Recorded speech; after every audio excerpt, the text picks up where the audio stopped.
I want to bring into the conversation now another member of Congress who voted no tonight on this, John Sarbanes, Congressman from Maryland. Congressman Sarbanes, thanks very much for being with us. I really appreciate it.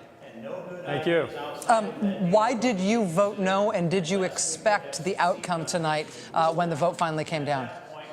Well, I was disappointed with the outcome. I voted no because I felt that we shouldn't be giving another sweetheart deal to Wall Street and to the big banks. Of course, there was a provision in there that did that, and at the same time there was this Wall Street giveaway. We also had a provision in there that allows the wealthiest and most well-connected in this country to give even more money to the political process. So at a time when the public wants to see us listen to them and count their voice, in fact, we're going in the opposite direction towards the powerful and the special interests. So that's why I voted against the bill.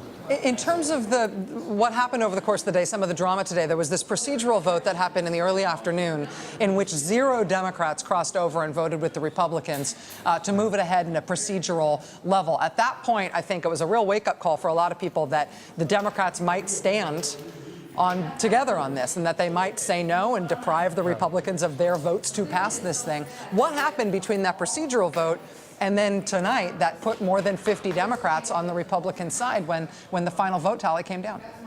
Well, of course, at the procedural point you're talking about, it was still possible if you voted down the rule that they would go back to the Rules Committee, the Republican majority would go back to the Rules Committee and maybe take out those 2 particularly offensive provisions to Democrats. So I'm not surprised that all the Democrats stood together at that moment in time, because it was a way procedurally to maybe open the bill back up. Once that didn't happen, and you then got to the substance of the underlying bill, then people were going to vote on a variety of bases, and obviously there were some Democrats who felt that they should support it, but the great majority of Democrats opposed it. I think that was the right position to take.